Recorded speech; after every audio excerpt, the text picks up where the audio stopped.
All right, and welcome back to WBCR 88.3 The Saint. I'm Justin Kenny as always, and with me tonight we have a very special guest, Pa Dr. Patrick Schena. So, Professor, thank you for being with us. Thank you, sir. Much appreciated, Justin. Yeah, so why don't you start us off by just telling us a little bit about yourself? I can certainly do that. Thank you. So I'm a professor of practice at Tufts University Department of Economics, where I am also responsible for the finance minor degree. And I've had a longstanding appointment at the Fletcher School of Law and Diplomacy at Tufts, where I'm an adjunct professor of international business and where I teach these days investment management and also private equity. And I also teach a course on sustainable investment. And so, that is something, a space I really enjoy. Also at Fletcher for about 15 years now, 15, 16 years. I've been working together with some colleagues on something we called Sovereign Net, which is a program focused on sovereign wealth funds, management of sovereign wealth funds, and their role in global capital markets. Yeah, I must say when I Googled experts on sovereign wealth funds, your name was the first one to come up. So, um, but That's since that's a little frightening, but yeah. yeah, since we're on the topic. Mhm. Can you tell us a little bit, especially for those in the audience who might not know what a sovereign wealth fund is? Sure. A sovereign wealth fund can be many things to many people, but in the simplest terms, meaning the most basic terms, this is a fund or a pool of government-owned assets that, of course, sovereign, so government-owned assets that are managed according to a specific mandate or purpose defined by the government so that that pool of assets is available to the government for its use, whether short term to address, for example, budgetary shortfalls or problems with um, foreign exchange balances, for example, or to address longer term problems or issues like long term support for pension programs or even longer term issues, meaning things related to intergenerational savings. So imagine a country that has a great deal of oil wealth that wants to ensure that that oil wealth is available and properly distributed across generations. And then more recently, there's been a push by especially emerging market countries to institute funds that support national development, so economic development. Yeah, and I mean, you bring up the oil wealth, and I mean, like a lot of people, when they think of oil wealth, they think about the economies in the Middle East, like Saudi Arabia, Qatar, Qatar, um, like a lot of the economies in that region of the world. And like everybody knows about like the Saudi wealth fund and how they're now using it to fund sporting events and everything, which some people say sport washing, but that's a different topic. Um, how is it kind of used in like coming with like the oil wealth in that aspect where like is it like that oil companies are run by the government so they take the profits and put it there, or is it kind of a different thing altogether? I think each country that's an oil producing country, for example, right, Yeah. has a different approach necessarily to how wealth flows, say, from the government into the fund. So I'll give you an example in the case of Norway. Norway's especially interesting. The fund in Norway, it's kind of affectionately known as the Norway Oil Fund, but it's actually called the Government Pension Fund Global. And you might say, well, pension fund, what's that all about? Leaving that aside, the way that the fund works in Norway is that the money actually flows into the fund and then it flows back out into the government to the extent that the government is running deficits in its non-oil accounts. So, that's a situation where the fund is intimately linked, to the way that the government handles flows, revenues revenues, in fact, right? Uh, coming from oil wealth. So what do I mean by that? Yes, there are government oil companies, and these are companies that earn profits, and the government is the shareholder, and so the government may receive dividends. But the government may also receive revenue from leases that other oil companies have for oil fields that occur, or royalties or other forms of payment that are related to these flows of oil. So in each instance, it is usually, something that's defined in the way that the government wants the fund to support, its usually it's fiscal operations. But keep in mind, right? These these um, these flows are not only related to resource wealth. I mean, we know them best in the case of oil, Yeah. but they can also be related to commodity flows of other kinds, or even trade flows of other kinds. And so we can talk a bit, if you'd like, about funds that are kind of organized in that way.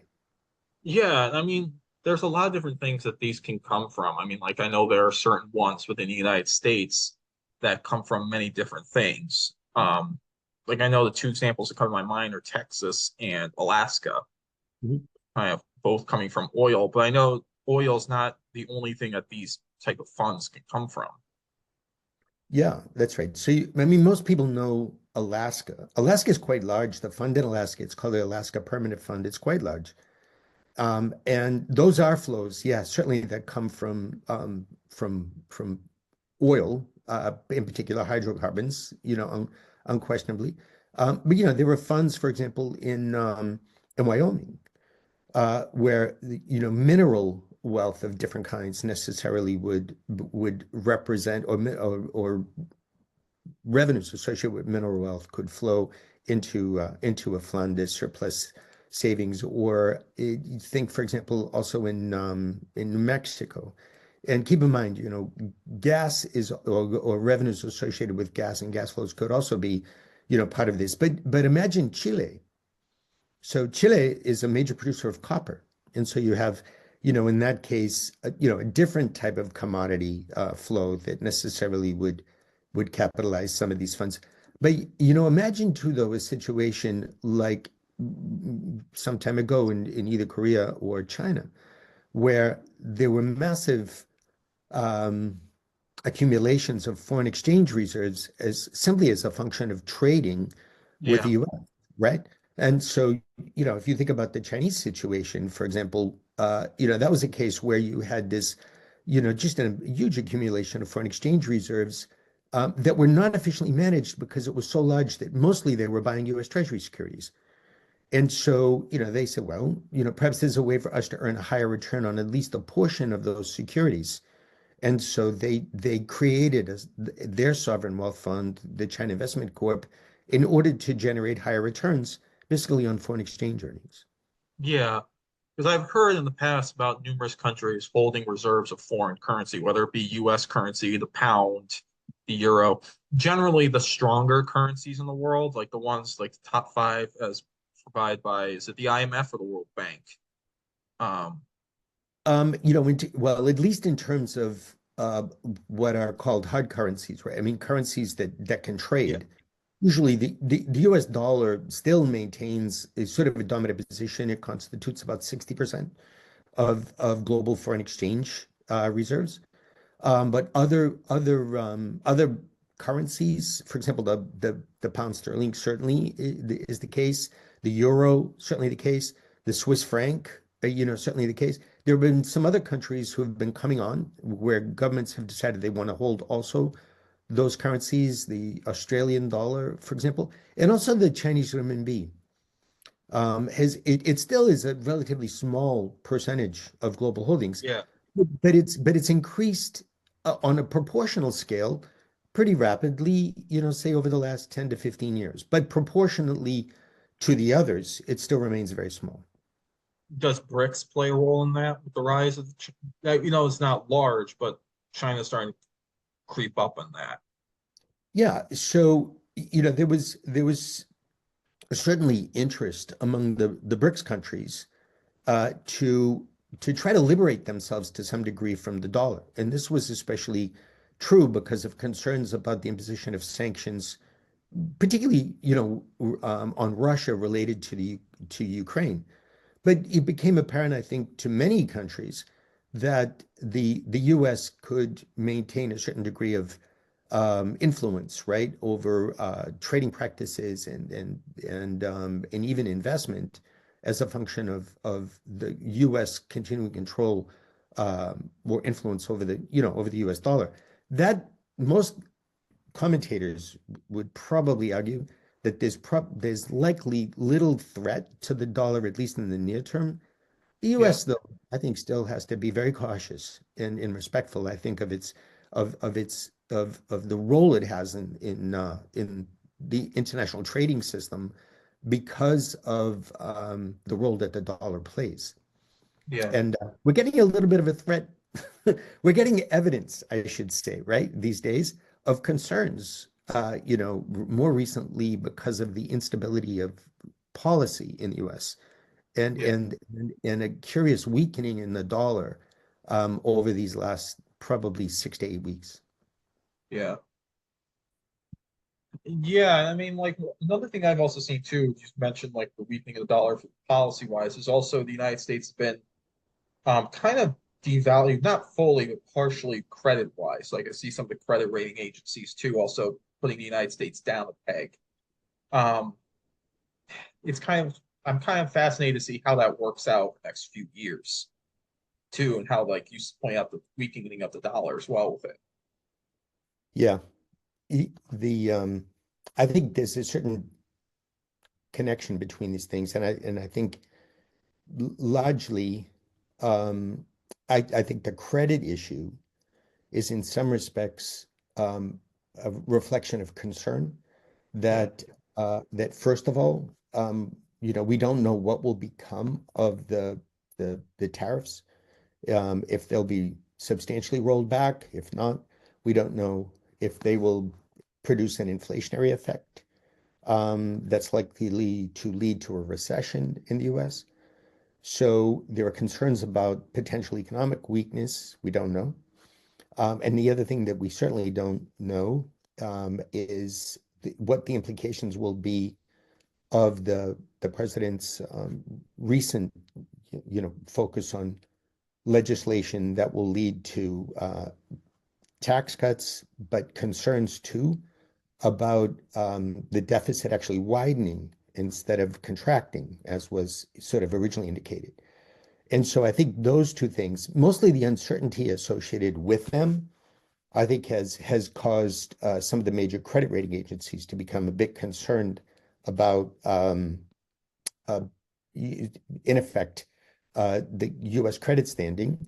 And again, to the extent that you see Treasury yields increasing, um, and so the dollar weakening, there's concern that the U.S. might have trouble, not in a major way, but certainly have trouble being able to fund the Treasury auctions.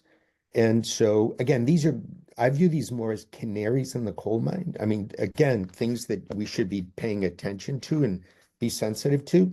My sense is these are the kind of things too that certainly the Treasury Department understands extremely well, and I suspect too is providing, advice, right, yeah, on caution when it comes to these things. So we'll see.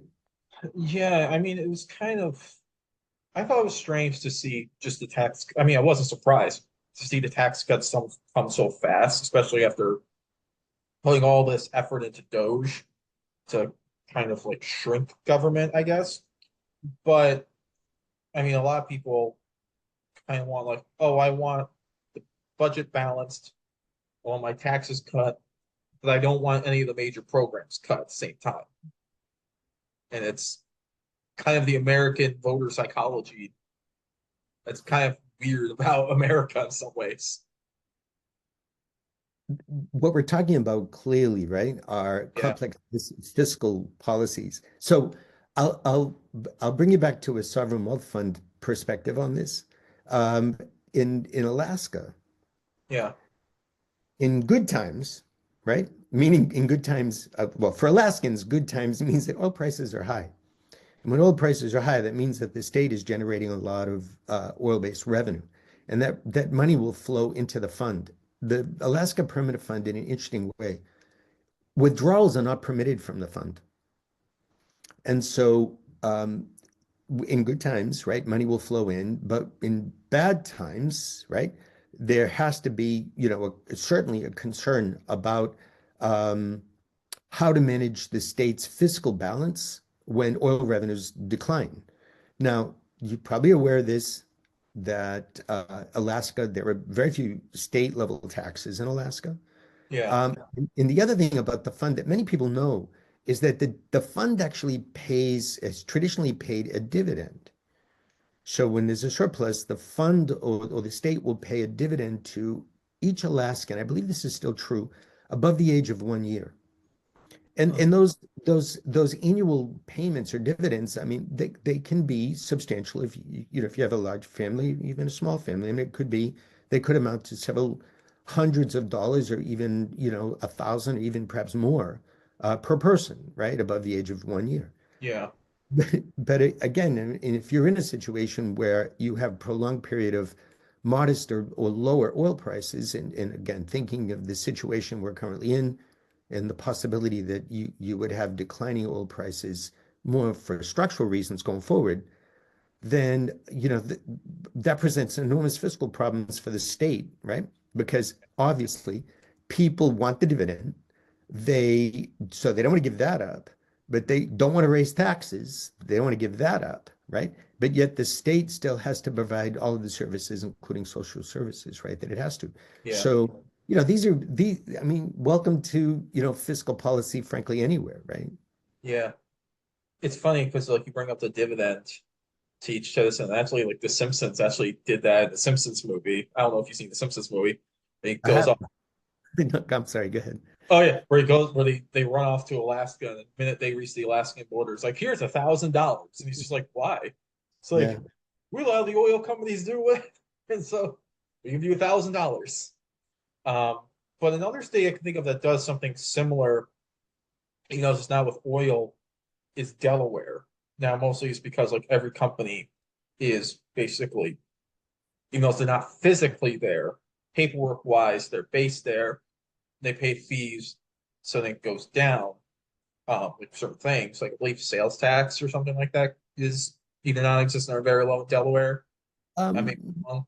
Not sure, but what you're talking about obviously is the fact that Delaware has a corporate law framework that makes it a very appealing place for companies to incorporate. Yeah, So companies will, incorporate in Delaware. And there are other states, it's curious, there are other states that try to compete with Delaware for that sort of title, right? Again, with the idea that they can generate fiscal revenues as a function of providing, in that case, a sort of a legal service, if you will, right, for corporate for incorporation. So yeah.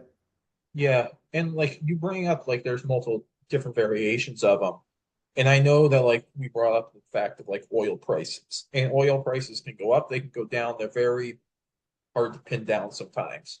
Um, but you see in some countries, certain states within the United States, yes. Well, the United States as a whole, no. But you see within certain markets, you see kind of a pushing away of oil. Oil's still popular, but you see more and more countries trying to go more green, electric, EV, whatever. How many of these countries, like people think about Saudi Arabia now going more towards tourism, sports, how many of these countries are kind of doing the shift? Has there been a historic example of something similar to this where it was successful or unsuccessful? Kind of like how does the shift work? Shift meaning some sort of a national economic transformation. I mean, is that what you're thinking? Yeah, Yeah. So across the Gulf, beginning in around 2014, 2015, across the Gulf, many countries began to institute what are called vision platforms or vision programs. So Vision 2030, a Vision 2040.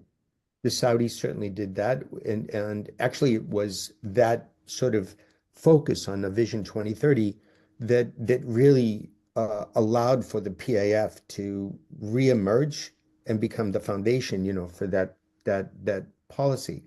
A similar kind of arrangement came into being in the UAE, in Oman, the same kind of thing. Yeah, And part of the reason some people would argue is that, there was a significant drop in oil prices beginning in 2014. And I think each one of these countries began to think, okay, longer term, we've got to be more systematic in the way we think about economic transformation. And we can't ignore the fact that at some point, maybe in the distant future, but at some point, we will, our dependence on oil will be a detriment to us. So we have to think about alternatives. And it's interesting that whether you're talking about the Saudis or the UAE, and even Oman, a lot of these countries now have become active investors globally in renewable energy. And in yeah, fact, Oman, sorry, excuse me, the UAE, for example, one of its sovereign wealth funds, Mubadala, is the major investor in one of the largest renewable energy companies in the world. It's called Masdar. So these guys have sort of embraced this idea, and they're very, very large investors in the space. So has that been successful yet? I would say, certainly no, but certainly from the point of view of a sort of a commitment to renewables, many people find it curious that the largest of the hydrocarbon exporters in the world are actually committing a lot of the recycled um, money, right, that they're generating from these hydrocarbon exports back into renewables globally. So that to me is kind of some people would consider paradoxical, but it's very consistent with current mandates. yeah. I've heard kind of a similar thing with Norway too, if I'm correct, where it's like they do it, but then they want like you see a lot of them saying like, "Oh, we're going green," but then like that's coming off the back of petrodollars.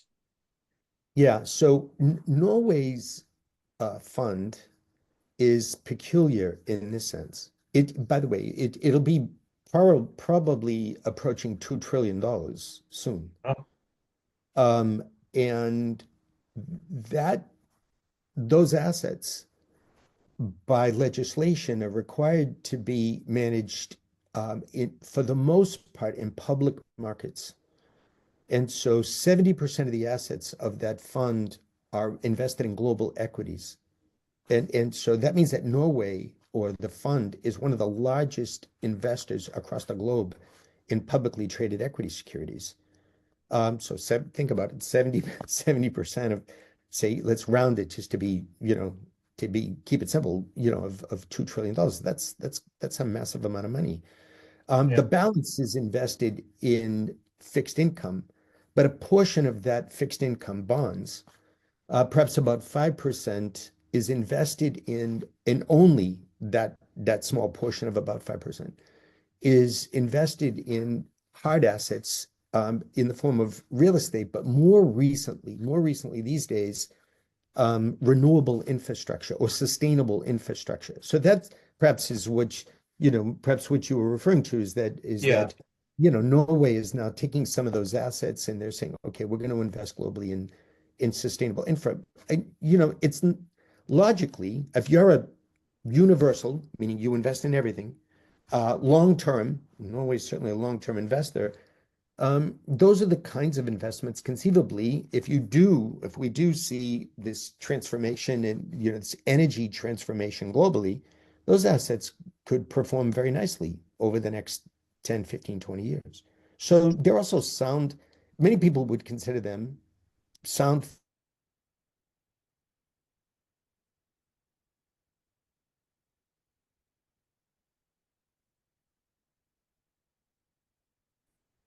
Did I lose? you froze there for a second. Right. Um, So yeah, but I got the gist of what you were saying. Um, One thing I kind of want to move to now is obviously here in the United States, there's been talk of creating a nationwide sovereign wealth fund. Now, Mhm. obviously, it was signed, but then not really much news come out afterwards. Um, can you kind of go a little into that? Certainly, yeah. Yeah, there was an executive order signed in the early part of February.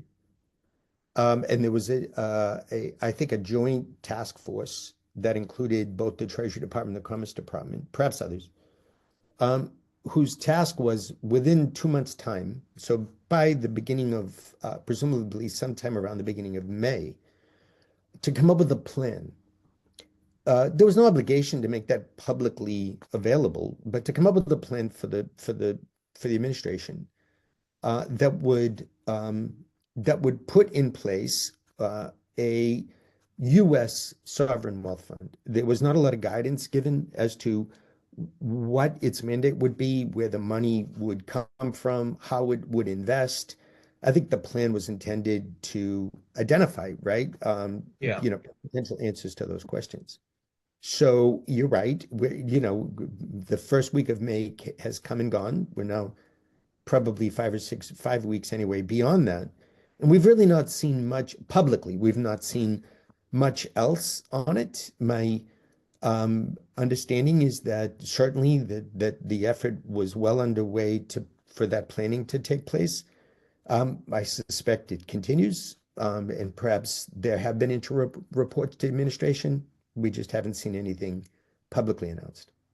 yeah, and I mean, because in the United States, at least, the federal government, the only really assets it has is kind of, unless I'm wrong, is kind of just like real estate or stuff like that. I mean, we have oil reserves, that, but as far as I'm aware, most of like our natural resources is kind of seemingly owned by, done by states. Am I correct in there, or am I kind of wrong in that?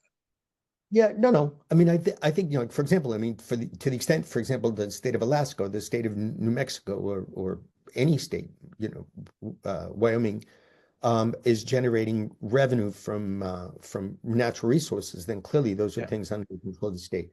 But you'd be surprised. I mean, um, the U.S., is a financialized economy.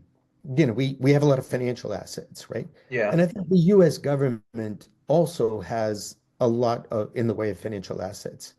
And so you're right. I mean, the U.S. government owns a lot of real estate, and perhaps because of force reductions these days, that maybe less of that is required. So maybe there are some ways to. The term frequently used is monetize that in some way.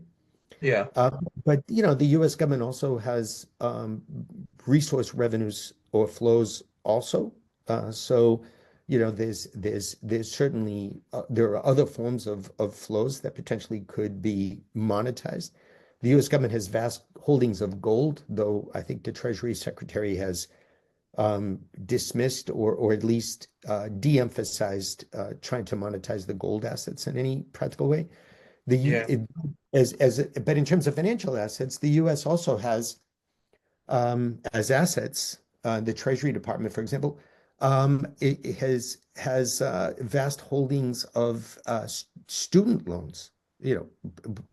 1.5 or 1.7 trillion dollars in student loans.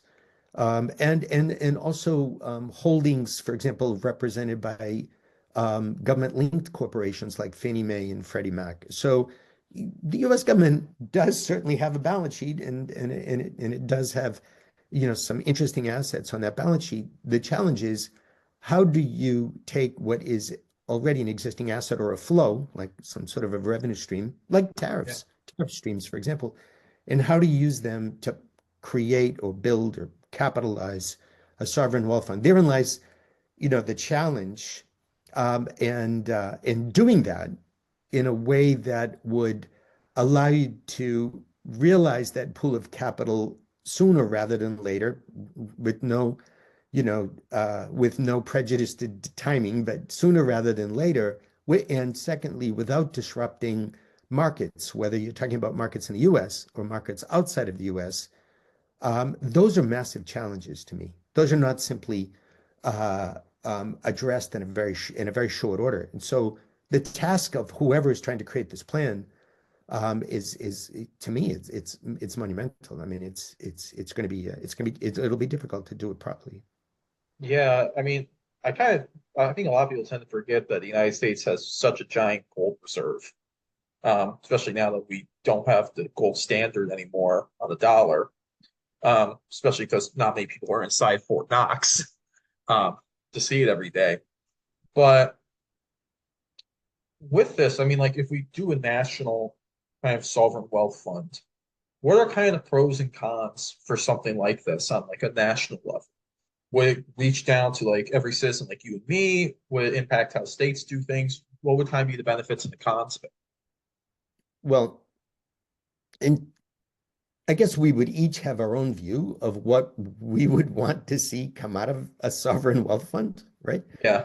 And the president and the administration have probably has one view, but and there are others that probably have other views on what that might look like. I will give you one perspective on this.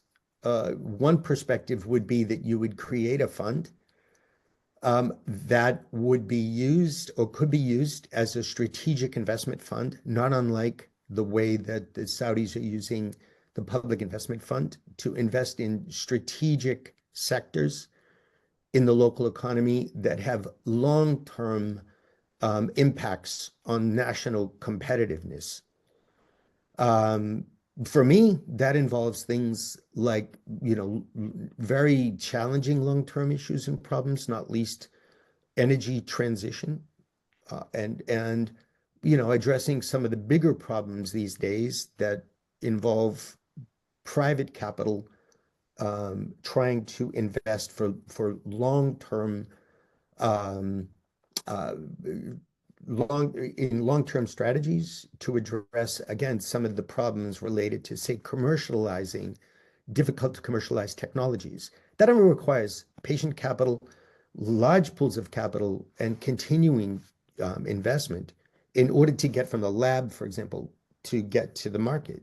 And those are things that the government in the past has typically done, but usually through budgets. But perhaps there's a way to use a sovereign fund or a pool of professional investors that can make maybe better informed decisions and perhaps provide better governance around those kinds of investments. And then ensure too that the government itself with a fund is able to benefit directly from when those investments actually produce real returns. So, we can all sit back and say, well, what industries would that be? I would say anything that's related to AI, for example, or advanced technologies, or, strategic, uh, materials or strategic minerals, for example, or defense technologies, but certainly climate and climate tech to me would be somewhere close to the top of that list. Yeah. I mean, it's nothing new to see really governments, especially here in the United States, invest in technology like that. I mean, here I'm just outside Albany. The state government here in New York has been heavily investing into things, especially nanotech, um, for a lot of different things. And I assume it's kind of the same across the board. Um, it's also kind of fascinating because I know Trump has been doing a lot with crypto this second term. Whether or not you think that's ethical is kind of up for whoever basically reads it. Um, but I know he's had this whole entire crypto study. Whether or not he'll try filling crypto would be interesting to see whether or not you're even able to do that with crypto because crypto's now basically used as a commodity rather than a currency. But another question that would come up is once the United States has a kind of a federal overarching one, how do you think it would work with kind of the statewide ones? Would there be any relationship between the two? Would it kind of just be they just be separate? Would it impact how those state ones run? How do you see kind of that relationship working? Well, it begs an important question, I think, that sometimes gets overlooked here, right? So, you know, you, what you don't want, I think, in any case, is a situation where the government now is starting to compete with private capital for investments. Yeah. That to me is something that we would typically seek to avoid. And so similarly, right, you wouldn't want a national wealth fund competing directly with state funds. And so, for example, to the extent that the Alaska Permanent Fund is investing in the state of Alaska, I think it does it in a limited way because those are very, very small capital markets. So it might invest in, maybe, projects in Alaska, or it might invest in a private equity firm in Alaska that's investing in Alaskan technology companies or something like that. But that's done on a pretty limited basis. And it's usually done in cooperation with private investors. So it would seem to me that a national wealth fund would have to be very selective about the kinds of investments that it makes. I would not want to see it crowding out, the term is usually crowding out private capital. I would want to see it complementary to private capital. I think that would be the most logical thing for it to do, to be able to gap, funding in situations where, either because of the scale of investment or because of the horizon, it's not going to materialize for 15 years, and Yeah. private capital might find that too long. So finding its proper role with respect to its mandate, that to me is really the true utility, right, of having that national fund. And there are examples of that. I mean, in Ireland, there is a strategic investment fund that invests very much in that way, very much with a focus on what's called additionality. So, yeah, there is precedent.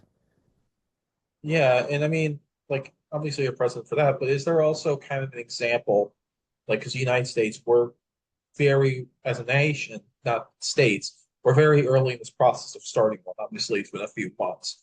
Is there any kind of wealth fund around the world that can be very similar to what the United States is trying to do with like having a lot of financial assets, real estate, to where we're starting off, where it's just like it'd be very similar to what we're trying to do. Is there any kind of examples that would be similar to what the United States is currently? We're operating on an absolute mega scale, right? At the Yeah, at the right. I'll give you sort of the closest, I think, in any case, right? The closest sort of analogy, right? yeah. Would be funds that have operating assets, meaning they have state-owned enterprises. So they actually own shares in companies that are state-owned companies, right? And you might say, well, the U.S. does because it owns shares in Fannie Mae and Freddie Mac. Yeah. But there are governments that own shares in government-owned banks, for example, right? Or government-owned oil companies, or government-owned airlines, for example, which aren't great investments, by the way. But Airlines in general have never been good investments. uh, I'm sorry. I said airlines in general have never been Yeah, good. yeah, well, Malaysia, Malaysia, there's a fund in Malaysia that I think twice over has tried to restructure Malaysia Airlines. It's just very difficult. But a case where these things actually have tended to work reasonably well is Singapore, where many years ago, in the early 1970s, the Singaporean government again owned shares of large operating companies, Singapore Tel, Singapore Airlines, which is a great airline, among others, and also some shipping companies and various things. And the government transferred these things to a fund that it created. The fund is called Temasek. It's one of the largest funds. And those assets were transferred to Temasek to be run professionally by by by managers. And Temasek over the years, 50 years now that it's been around, has done actually a quite remarkable job, right? Taking these sort of illiquid real assets or commercial assets, and over time selling parts of them off, generating capital from that, and then reinvesting in other sectors, including technologies. So it's an interesting example of that transformation. But Justin, remember, that's 50 years, right? That's 50 years. So, many countries have tried to emulate this because of the success. I think sometimes, they lose sight of the fact that this was something that the Singaporeans learned by doing, and then became successful at it because they remained very diligent and systematic. Yeah, we're at about the 10-minute mark. So yeah, I mean, I'd be pretty interested to see what the United States wealth fund looks like. as you say, like Singapore has had 50 years. Be kind of fascinating to see what it looks like in 50 years. Now, of course, I'll be in my 70s by then. Um, but I mean, first you have to get past square one, which is just research at this point. When building a sovereign wealth fund, how long does it generally take countries to, or states for that matter, to kind of get it off the ground to get it moving? Yeah. It's a great question. You know, sometimes just the political, building the political consensus around it can take, several years. Yeah, And then building a legislative foundation for it can also, take additional time. And so it's, not inconceivable, even in emerging economies, where you'll see a fund, where the genesis of the fund will arise, but you still don't have a fund 2 years or even 3 years later. And keep in mind now we're only at the beginning, obviously, of this administration. It's very conceivable that by the time that the plan is in place and we've got the beginnings of kind of a structure in place, depending on the nature of the organizational design, that we could easily be into the second year of this administration. I think we would be because we're already halfway through the first year. So, would be into the second year. Then you have the challenge of capitalizing it, putting money into it. And so, conceivably, right, you'd begin to capitalize and put in small amounts of money and then perhaps even begin to do some investing. I view this initiative as really a legacy kind of investment on the part of this administration, meaning that, even though Trump administration might put this in place, that it would be something that really should be intended not to serve the administration per se, but really to be a long-term sort of structural asset of the U.S. government, that could be obviously used for the benefit of future generations, and including your grandchildren when you're 70 years old, right? Um, yeah, but but for their benefit as well. And in order for that to happen, one of the things that's going to have to be true about this particular fund is that the governance structures that are put in place to support it are going to have to be really locked down and extremely solid. So that means the fund is going to have a degree of independence to invest. It's going to have to be remote from, say, political pressure, or in some cases, and there have been too many poor examples of this, political capture. We perhaps all know, some of us do know the case of in Malaysia, 1MDB, which was politically captured by the prime minister. And so these are things that you would never expect to be things to be concerned about in the U.S. But nonetheless, there's still a requirement that strong governance be at the foundation of whatever's created. yeah. I mean, so I'm thinking from what you just said, where you want to be independent. I'm thinking you kind of want it to operate like the Federal Reserve. Ideally, right? Yeah, Ideally, there are, but few countries manage, frankly, to pull that off. New Zealand, the government appoints a board of governors, and the fund is responsible to that board of governors, and they are intended to operate entirely independently. That doesn't mean that they don't come under political pressure that finds its way into the press, right? yeah, But it's a challenge when you pause and recognize that the capital really is money that belongs to the government itself. So it's a lot more easily said than done, certainly, right? Now, keep in mind, right? Even the Federal Reserve doesn't, or the Federal Reserve's independence itself doesn't um, come under pressure from time to time. So I think, maintaining that strong governance is really, we'll go back to your point about the dollar. We'll go back to your point about, credit ratings in the US. That's what makes the US appealing, is that notion of a rule of law, and the idea, right, of um, sort of remoteness from sort of political pressures or political capture, right? Yeah. Um, so, I mean, I think those will be foundational. I think they have to be foundational if we're going to do a great job putting this fund in place.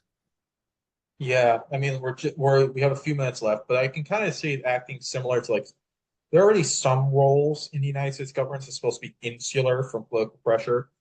The Fed Board of the Federal Reserve, the FBI director, although you can fire the FBI director, which we saw within the Trump administration. But Right. that's those two are supposed to have longer terms that are supposed to outlast a single presidency. Could be something like that where we see a board of governors and they have like 10-year terms or something like that, and there's a chairman. Um, but that brings me to the last question. Obviously, we've had a lot of time to talk about a lot of different things. We've covered a lot of bases in this interview, but we haven't covered everything. So, with the last 4 minutes we have left, Mhm. is there anything that you want to say that you haven't had a chance to say? If so, now's your chance. How's my chance? I think we've covered pretty much everything that I think is relevant to not only the sovereign wealth topic, but even beyond that. The one thing I do want to come back to, though, is this idea of stabilized, um, maintaining the stability of global capital markets. When we are about to launch and begin to implement this fund, way back, and it seems like too long ago now, but some 20 years ago, when sovereign wealth funds really began to emerge on the scene and begin to invest globally, there was a lot of concern at the time about their destabilizing global markets by moving money around.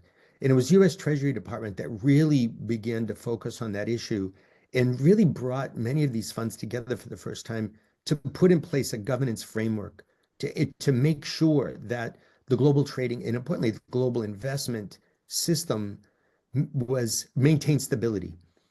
And so, I think, the Treasury Department has not lost sight of that lesson, I'm sure. And I would hope that any plan is mindful, right, of the implementation issues. I mean, really, really gnarly implementation issues that are going to have to be addressed such that the funds can be launched, capitalized, but yet at the same time not be disruptive to capital markets, global markets, either in the US or globally. And I take that point seriously, and I appreciate you giving me an opportunity to sort of maybe end on that point. Yeah. And I mean, that's a great way to end this. So, with that, we're out of time. So, it's been WBCR 88.3 The Saints. I'm Justin Kenny, as always. And with me tonight, we've had the pleasure of having Professor Patrick Schena with us. So, Professor, thank you for being with us. Okay, Justin, And thank you. yeah, and everybody out there in Radio Land, have a good one.